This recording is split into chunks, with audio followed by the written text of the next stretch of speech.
Hey, how's it going, everybody? This is Joey Galvez, one half of your host of Explain Yourself, and I want to let you guys know about a really cool book from our friend of the show, Eli Shockey. This one is called The Greylock, and it's a story where magic is a commodity. Potions are sold at corner stores. Orcs and dwarves earn a living in cubicles, not on the battlefields. But there are those who resist the house's magic's laws. Branded a criminal and forced to live as a wand for hire, there is a spell slinger they call the Greylock.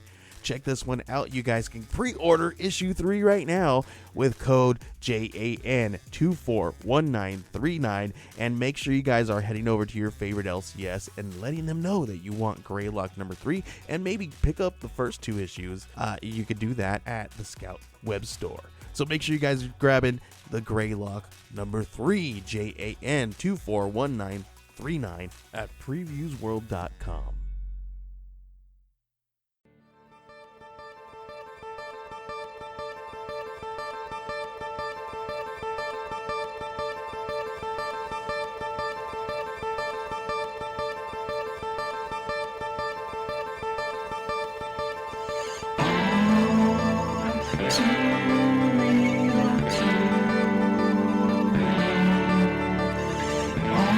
Okay, everybody, welcome to the latest episode of All Too Real 2.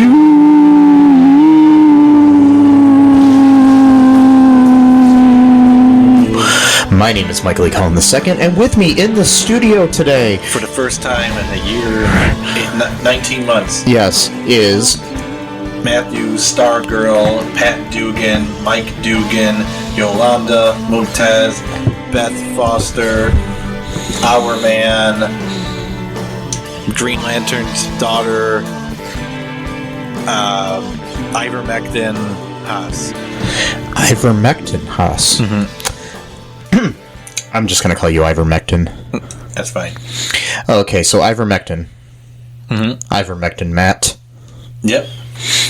That's your new rap name. Ivermectin Matt. Yes. Yep. So, before we get started here, have you ever heard the song Norwegian Wood by the Beatles? No. Okay, so the song opens up. If you take a listen to it, it's a very famous song that people know, besides you. It starts out, I once had a girl, or should I say, she once had me. She showed me her room, isn't it good, Norwegian Wood. The song then ends, there's a bunch of other lyrics in the middle, and at the end of the song, he says, I lit a fire, isn't it good, Norwegian Wood. So that leads me to believe the singer of the song burned down this girl's room. So I think the song's about an arsonist. It could be. It kind of tracks with, John Lennon, was known to, be somewhat, maybe not somewhat, but abusive towards, his lady folks. So, it could be. It could be. It reminds me of this article from The Onion, which it says, man likes telling people at parties that John Lennon used to beat his wives. It's like, I always get a little kick out of it, like anytime anyone brings up the Beatles. Wow. I know, it's bad. So, anyways, today on the show, we are covering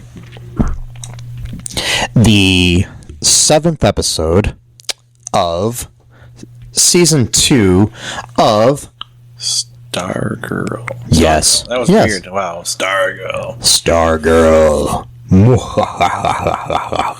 that Eclipso's laugh? No, it's just my laugh. Oh, okay. That's how I laugh all the time. It's really annoying when I'm watching a comedy. Just go. Wouldn't it be weird if somebody had an evil laugh when they watched a comedy? No. Yeah, it would be a little bit. Yeah, like if, you're sitting there watching Superbad or something and there's a guy in the theater What is it? Dracula? Yeah. But that would be funny. Yeah, kind of. I would kill that person. Whoa. And bury them in my backyard. Which is weird because I don't have a backyard. I was going to say, wait a minute. Well, you have a back of the apartment, so I guess technically that could be your backyard. Or I could just bury them in my neighbor's apartment. Yeah. What, just dig a hole in the carpet? The floorboards. There you go. What's that smell? Nothing. Don't worry about it. It's fine. It's fine. You might want to report it to the complex. They'll take care of it. Speaking of murder, yes, it's a very special episode of Stargirl. Yes, because you didn't think we would have that in a superhero show, but we do. We have a very special episode about murder. It's about Yolanda, the Christian Catholic murderer who feels terrible about the fact that she murdered someone at the age of 16. Yeah. I know when I murdered my first person at the age of 16, I felt kind of bad about it. I mean, I hope so. Yeah. I mean, but then by the time I was 17, I got over it, yeah. you know. Well, you need that year of, reflection. Yeah. Exactly. There was a dance or something that got my mind off of things.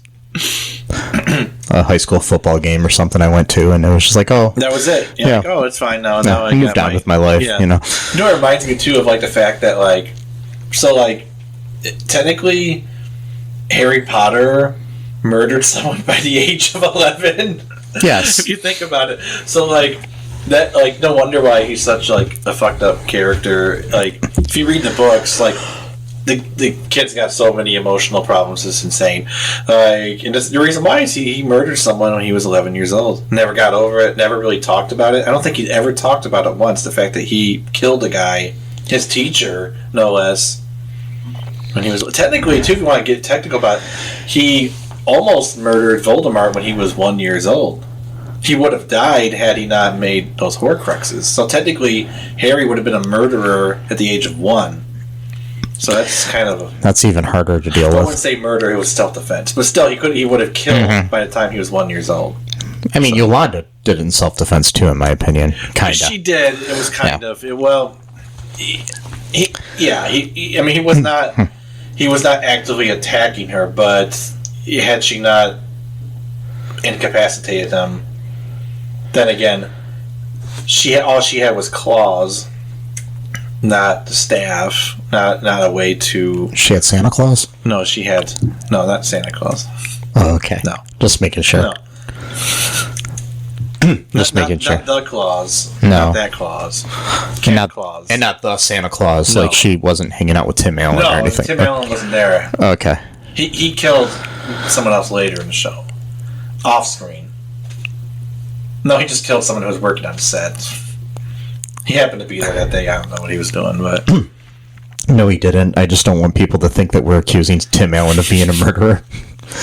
I mean, a coke dealer, yes, but not a murderer. Yeah, a coke dealer, yeah. Who's now, super, bootstraps, America. Yeah. Okay, yeah, nice. Mm-hmm. Tell that to your cellmate when you're in jail for 5 years. So, anyways, today's episode that we're covering is, like I said, Season 2, Episode 7, entitled Summer School, Chapter 7, directed by Sheilin Choksey. Choksey? Choksey? I like that. Choksey?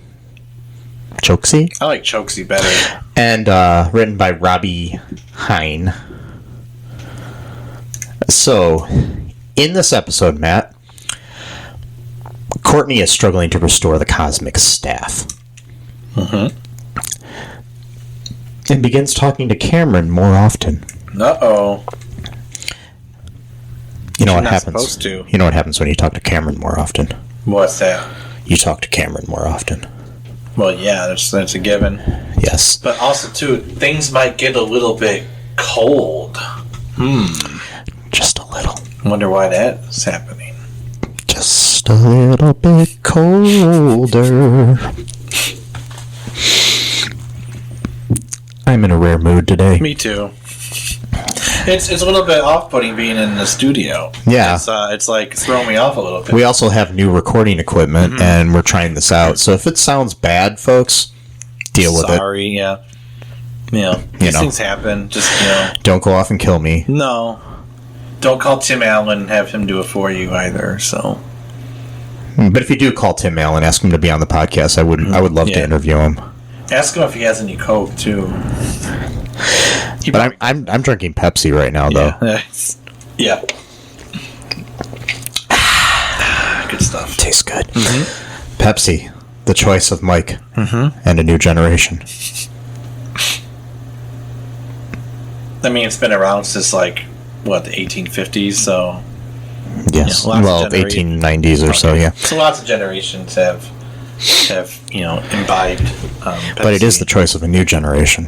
But it's always a new generation, so of course. It's always the choice of a new generation. I mean, that's just given. I mean, so long as there's new generations, it's always going to be a choice to be made about the soft drinks that they, drink.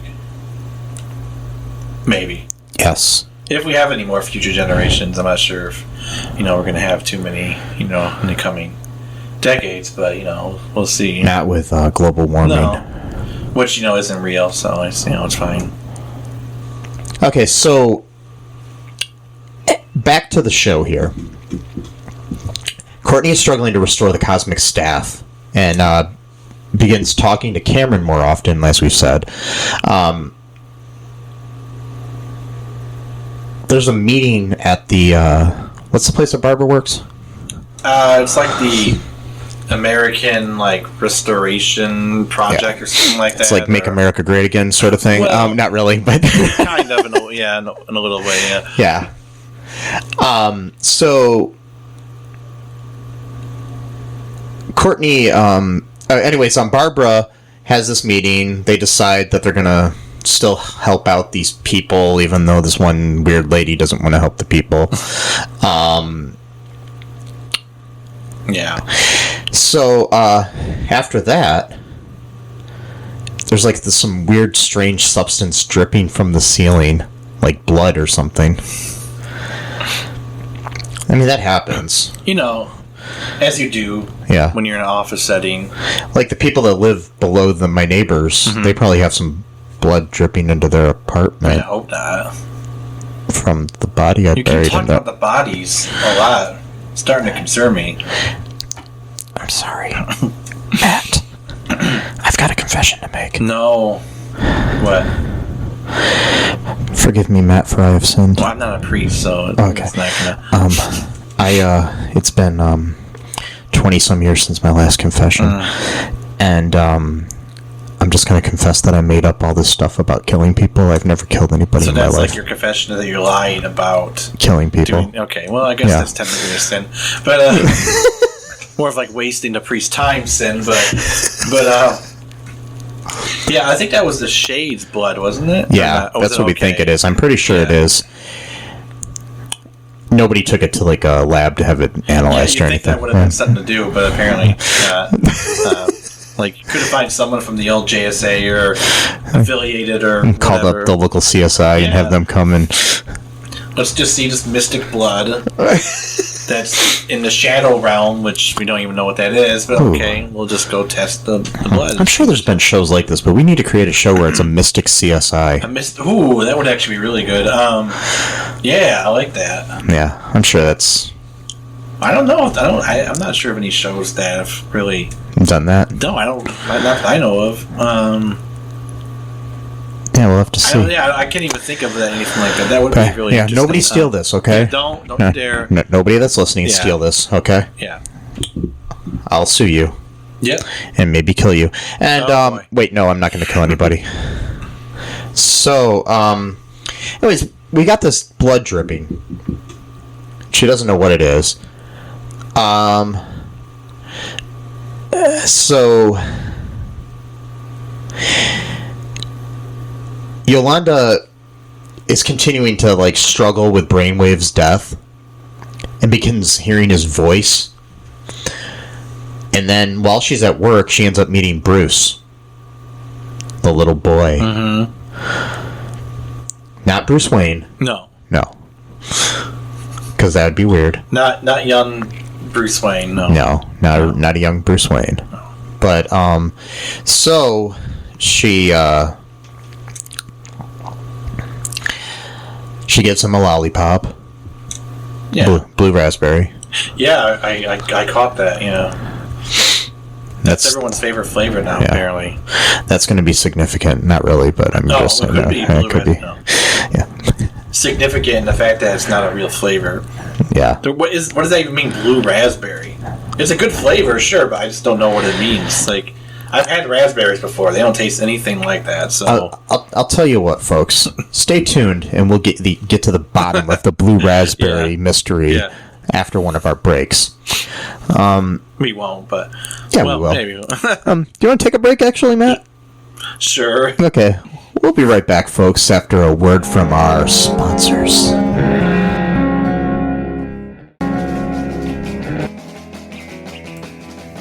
What is Gen X? What is the silent generation? What do generations have in common? Hi, I'm Trish the Dish from the Gen X Voice podcast, and I invite you to listen to conversations I have with folks from different generations, backgrounds, beliefs, and experiences in an attempt to see what connects rather than divides us. Even though Gen X has been called slackers, Karens, or not mentioned at all in some cases, we are the bridge generation, so I feel compelled to do my part to destroy ageism by bringing all these voices together. And, as a bonus, each guest gets to answer some 80s questions at the end of each show. So download and listen to Gen X Voice today on Apple, Spotify, Amazon, or wherever you listen to podcasts. And let's see how much we have in common after all.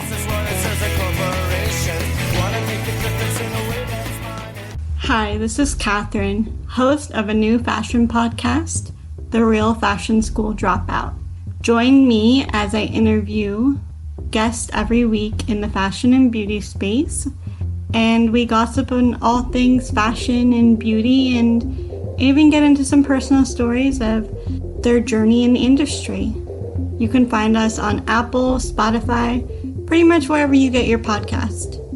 Hope to see you there.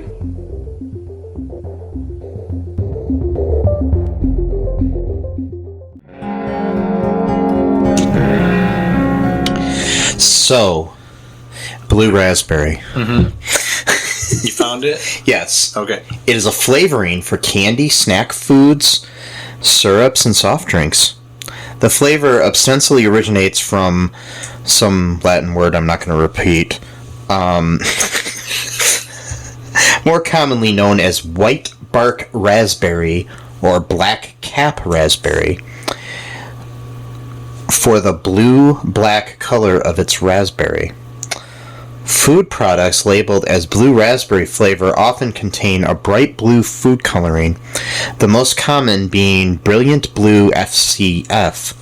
Although this coloring is not an accurate rendition of the actual color of the fruit, which has an almost black hue when ripe, the color also helps distinguish raspberry-flavored foods from cherry, watermelon, and strawberry-flavored foods.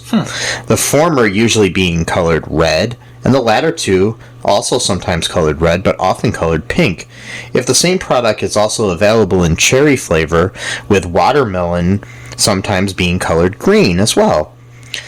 The flavor is first known to have been used in 1958 by Cincinnati food company Gold Medal as a flavor for their Italian ice. Interesting. Yes. Okay. So that's basically what it is. Gotcha. I like it. Personally. So it's a fake color. It's a fake color. Yes, you know. You know, it reminds me too of the other flavor that's kind of somewhat unknown, like the original recipe. Like only a few people know about it. Like people who work like at the actual company. Yeah. Or maybe the people at the factory who actually make it, they might know. Who knows? Maybe not. Maybe they have people split up so they only know one little part of it. But it's an ice cream flavor called Blue Moon that is prevalent in the Midwest, but not so much in other parts of the country. So like Ohio and Michigan. I saw that for sale, and I was like wondering what the hell the flavor is. It's a good flavor. It's like a fruity kind of flavor, but there's also like maybe a little bit of vanilla-ish, but nobody knows like the exact makeup of it except for the person who owns I guess the company who flavoring? makes it. And they said that they're going to take that to the grave. They're not going to tell anyone. So when they die, they're never going to be able to make it well, again? they might make... I mean, like, they're not going to release it to, like, the public. Or whatever. Well, There's yeah. a whole... I posted a whole article about Oh. What, you don't read every single thing I post on Facebook? Like, every single... Yeah, I posted an I article read about, nothing like, you post, okay. Matt. I'm joking. I mean, I posted 3 weeks ago. I've only posted, like, 1,000 things since then, but... Yeah. I read absolutely nothing. I don't even know how to read, Matt. Oh, I'm sure. Well, you know more than most people, so, you know. I know everything. Yeah. Yes. Maybe not everything. I'm a beautiful human being who knows everything. And you're a beautiful human being, but you don't know everything. God knows everything, but you're not God, so. How do you know? But you know who is God? It's Joe Rogan is God. Return to ape, or return to monkey, or whatever. You know. All of that ivermectin made him turn back into, like, an apish form. Yeah. But that's also what makes you have, like, godlike intelligence. So what happens is that the more knowledge you have, the less able you are to communicate that knowledge. So it's kind of like a double-edged sword. So basically all the gorillas in the world are, like, godlike when it comes to intelligence. They can't communicate that to us. So, you know, it's a wash. And by the way, you're going to need a washcloth if you take ivermectin, because you're going to end up, you know, going to the bathroom a lot, so. Yes. So, Courtney and her friends. Yes. What were we talking about? Stargirl? Yeah, none of them have taken ivermectin, as far as I know. Yeah. Yes, Maybe as possibly. Wow. So, Wow. wow. And, Courtney,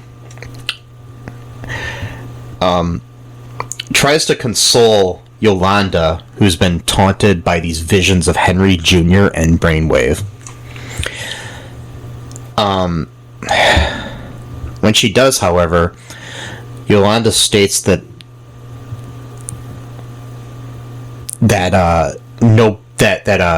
they haven't killed anybody like she has.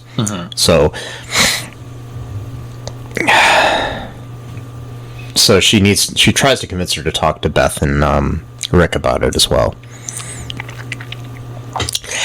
What happened? I mean, there were scenes in the. I'm trying to remember the scenes in the church too. There was like a scene earlier on when she was confessing towards the beginning of the episode to her. She goes to church a lot in this episode. This is a really Yolanda-centric episode. It's not a whole lot really actually happens in this episode. It's more of just navigating her guilt. And, you know, too, and it's like, you gotta understand, you know, Yolanda comes from a very religious family, very conservative, very morally conservative family. I don't know what their actual economic views are, but, well, I'm just saying, I don't know. You know, who knows? They could be. And, I mean, she's already, you know, just, I don't know, castigated, whatever the word is, because of those semi-nude photos she took for her boyfriend that ended up getting out to the whole school. So her family literally locks her in her room, like, after school every day until it's time for dinner. Like, that's how, like, terrible of, like, a family she has, except for her brother. He's the only one that sticks up for her. But she ends up, like, thinking the priest is Brainwave at one point, and then she goes out and has, like, you know, like, basically it's like, you know, hearing his, you know, his basically his whatever, his wave, you know, to, like, make her hold her ears and, like, have like a migraine.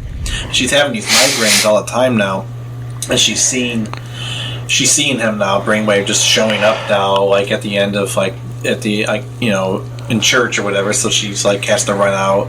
At one point, her mom was there because the priest said, like, you know, she's having a lot of, like, problems. Like, she's coming in here, like, every day or multiple times a day now and not really saying anything. At one point, she actually confessed to the murder to the priest, but then that turned out to be just like a hallucination or a vision or a dream or something like that, because she was in, like, Courtney's house when she woke up. And she also did the same thing when she was in school, summer school. She fell asleep. Yeah, and dreamed about Henry, and Henry,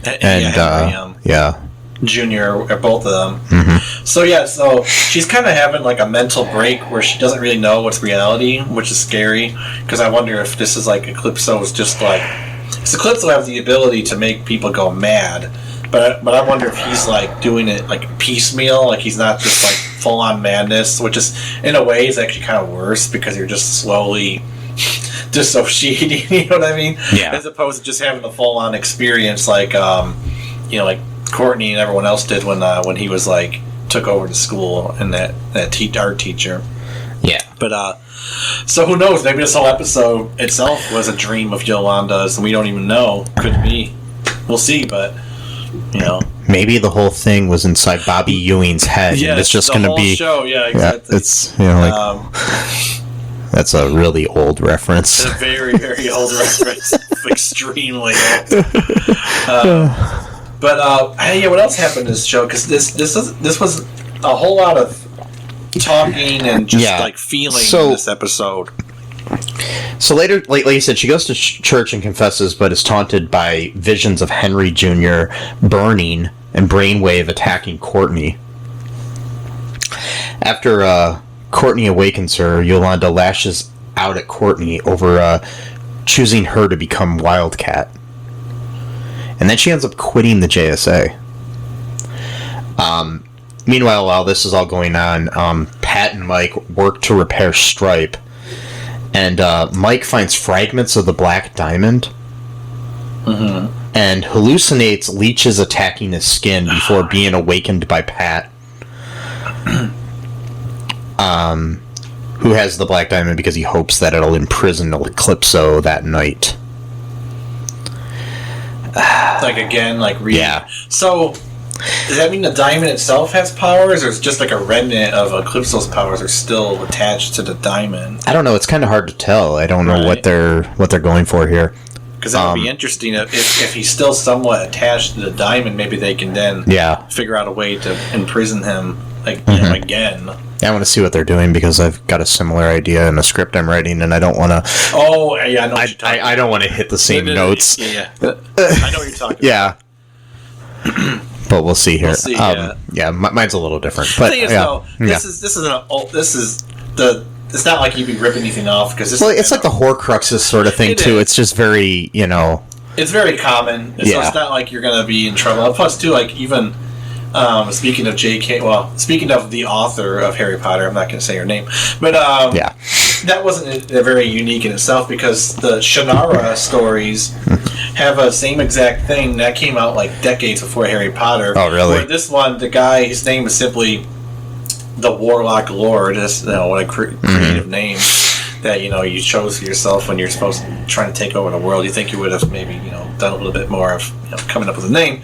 But he did the same exact thing where he would put but instead of like bits and pieces of a soul in each thing, it was more of just you had to collect all of the things. But it was pretty much the same exact thing. But that was actually more unique though, because in that story, he actually because he actually time traveled, so he hid one of the objects in a different period of time. Oh, okay. So you would have to actually go. So Voldemort wasn't as smart to time travel, but you think because they have time turners in Harry Potter, so there actually is time travel mechanism in Harry Potter. Did Endgame steal that idea of time traveling to collect things? Yeah. No.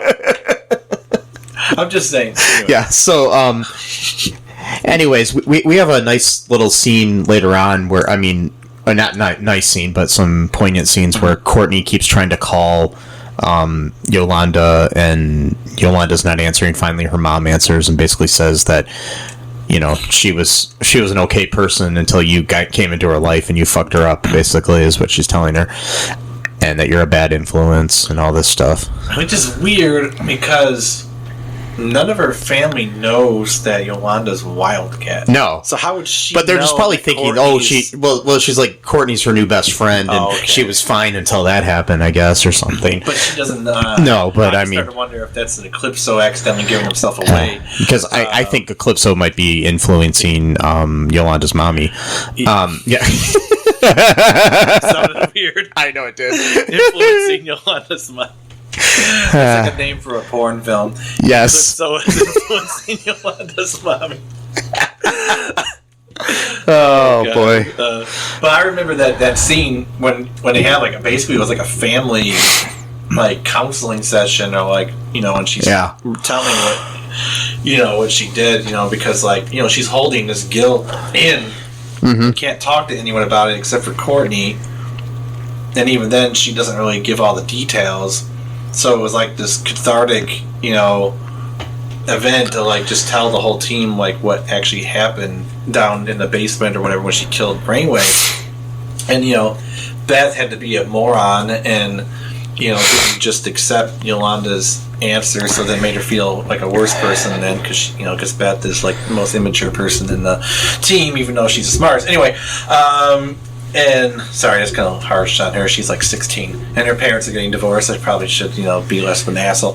But you know, who cares? You know, how dare you? You know, she's a fictional character, by the way, Matt. Well, so you're okay. She's a fictional character, but she's still a person. But yeah, because you know, Yolanda's, you know, confronting like Rick, saying, "Well, you know, you had the opportunity to kill Solomon Grundy, but you didn't." And he's like, "Oh, well, my strength was, no, it wasn't. He was about to kill him, but he decided to show mercy to him and let him go." And in this entire season so far, he's been secretly feeding Solomon Grundy like chicken from KFC and stuff like that. For what reason, we don't know yet. I thought at first it was because he was just doing that so that Solomon Grundy wouldn't kill other people and eat them. I don't know if he eats people. I think he just feels he because like when he didn't kill him, he kind of had like a new like he started to realize this guy's still a human, you know, and he's got feelings, and like I don't want to kill somebody that has feelings, even though he killed my parents. Right. Well, he looks scared like a kid almost. Yeah. And that's the thing too, is he's been, who knows what he used to look like before they, I guess maybe did the equivalent of the Incredible Hulk, just gave him some kind of serum or something to make him, you know, bulky. Then they put him in literally a cage or a prison cage and just let him out here and there. Plus, too, I actually read that Brainwave was actually controlling Solomon Grundy the night that he killed Rick's parents, so it might not actually even been Solomon Grundy doing it himself consciously. So technically, he's not really a murderer, at least not of Rick's parents. Who knows if he killed? We just need Solomon Grundy control, and like we do gun control, we need to have Solomon Grundy control. Yes, we. We need Grundy control. Because Grundys don't kill people. No. People kill people. Yes. When they control Grundy. Yeah. Yeah. That's a good t-shirt idea. We need Grundy control. Yeah. And it's just got a picture of Grundys don't kill people. People kill people. Yes. Oh, man. So Rick could have killed Solomon Grundy, but he chose not to, and then he lied about it. Whereas Yolanda actually cut, you know, Brainwave's throat with her claws, not Santa Claus, not the Santa Claus with Tim Allen, but with her wildcat claws that came with her suit. And then she said, you know, so, you know, we're probably going to have to kill Eclipso because he's not going to, you know, he can't just incapacitate someone like that. So then she's going to have to be the one that's going to have to kill him because she already killed before. And then she says, you know, so I'm going to be the JSA member that kills. Like, that's going to be my role now, you know? And that's when she decided to quit.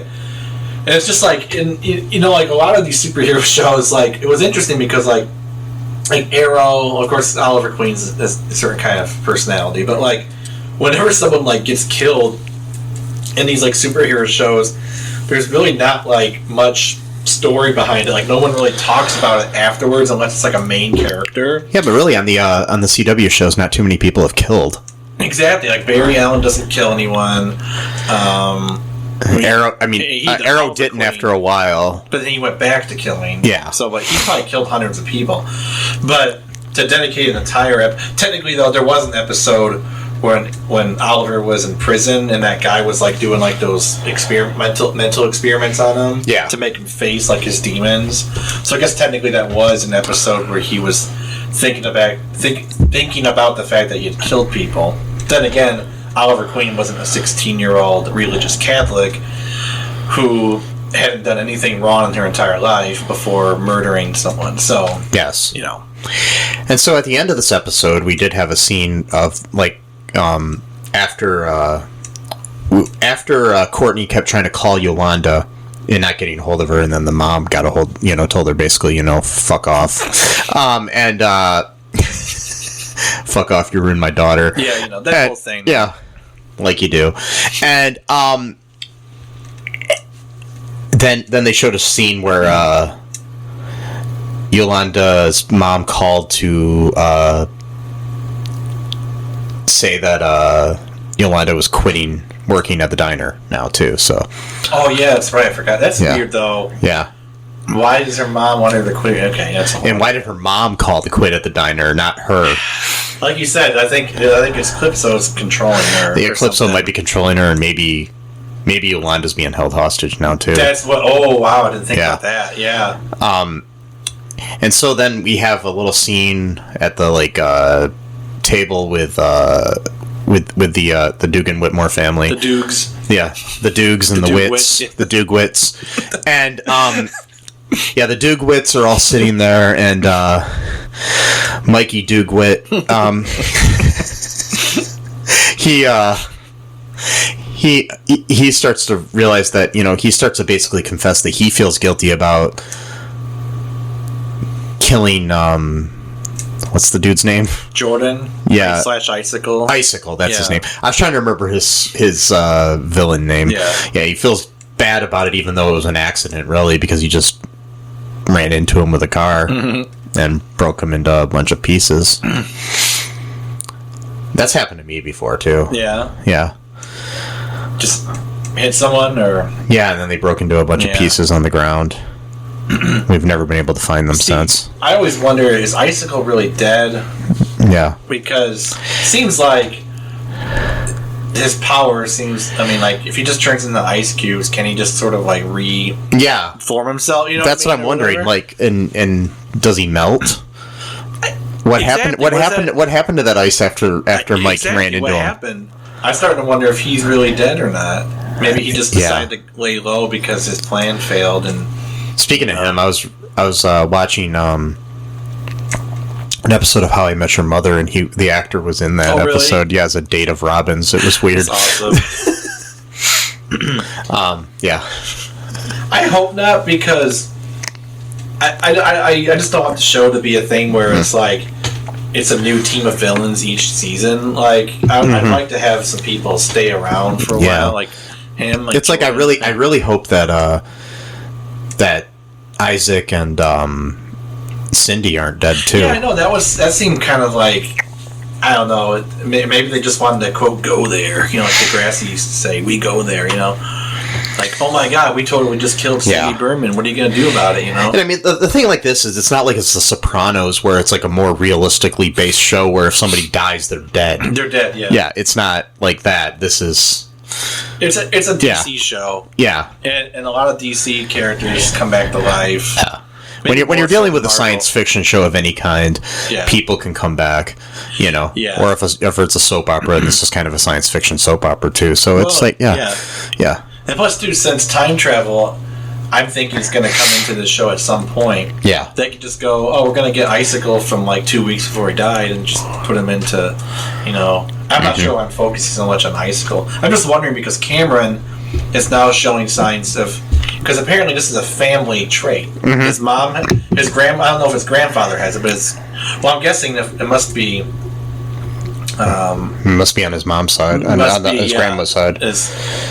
Yeah, because her husband hasn't showed any signs of that. Signs of it, but he knows what's up though, because that one time when Icicle killed the magician, he's like, "We'll just take care of his body," like like you do. Yeah. Like, "Oh, you killed a man's son. Okay, we're gonna have dinner, but we'll just we'll take care of his body before." So, yeah. Anyways, the show ends with little Brucey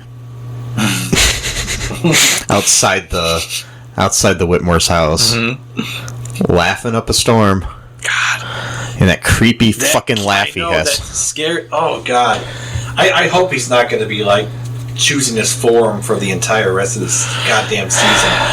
'Cause Yeah. That creepy kid laugh. But the thing is I find this kid scarier than I do the actual Eclipso form. No, I know. That's the thing. It's like... And I always want to know, why is he choosing this particular form? Because that was the same kid that lured Dr. McNider's daughter, Rebecca, to the birthday party across the street to steal a present. And then he killed her because she stole a present, even though he's the one that coaxed her into stealing the present. What's so special about this kid? Was it like his first kill? That can't be right, because he's like an ancient demon or whatever.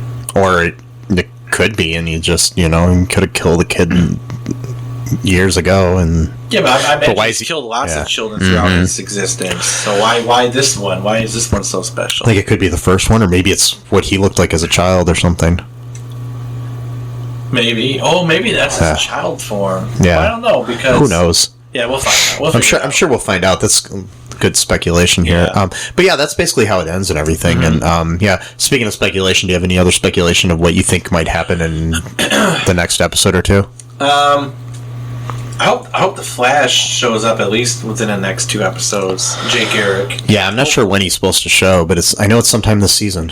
And maybe the pseudo Starman or whoever. Yeah, I want Joel McHale. Come on. He was in the first episode, and then that was it. Come on, just give me some Joel McHale. Just something. Yeah. I'm thinking of maybe we're going to see Jakeem at some point with the pen. To. Unless they're setting that up for another season or something. Maybe it'll be a slow burn. A villain or a hero next season or something. This show is very, very slow burn, I've noticed that. They really stretch things out. For a show with a lot of cold people, it's a very slow burning show. Yes. For very, cold people. Ice cubes and whatnot. Yes. Maybe they should bring Ice Cube and Ice T on the show. And it's not that kind of show. Oh. It's not a special victims unit show. Oh, okay. Well, it could be if you think about it. I don't know. Yolanda's hanging out with this little boy, giving him candy and stuff. I mean, well, she's a waitress at a restaurant. I'm joking. So, if anything, Eclipso's the weird one is taking on the form of a child. So anything that could be a special victims unit. Like, why are you so obsessed with that form, Eclipso? It's why don't you take a seat? Yeah. Let's talk about this. Yeah. Bring in Chris Hansen. Chris Hansen. Why don't you take a seat? Yeah. And then Eclipso just answers back, well, what about your tax problems there, buddy? Oh. Yes. So, anyways, anything else here, Matt, before we wrap things up here? No. Okay, so, folks, be sure to check us out on our social media. We've got a Facebook fan page, the All Too Real 2 podcast group. We got that. We got the fan page as well. We've also got, you can check stuff out at cullenpark.com. You can check stuff at all2real2.com. We got a Patreon. We've got a TeePublic store. You can get some cool shirts. Nice soft shirts. Nice and soft. I'm feeling myself you're up. not wearing the shirt. No, but this shirt's soft too. Yeah, that's true. Mine's not so. I guess mine's a little bit soft. Yeah. So just when you get the shirt, then you can feel up your chest. Yeah. Well, wait, what? Well. So maybe not. Well, I guess. Yeah, I mean, you can do whatever you want. It's your own body. It's true. Yeah. Yeah. I mean, we still have that freedom. If you're you, a woman, at least, you might have that freedom for a little bit longer. Yeah. If you're in Texas, you probably don't. Probably not. But anyways, the this country sucks. Yeah.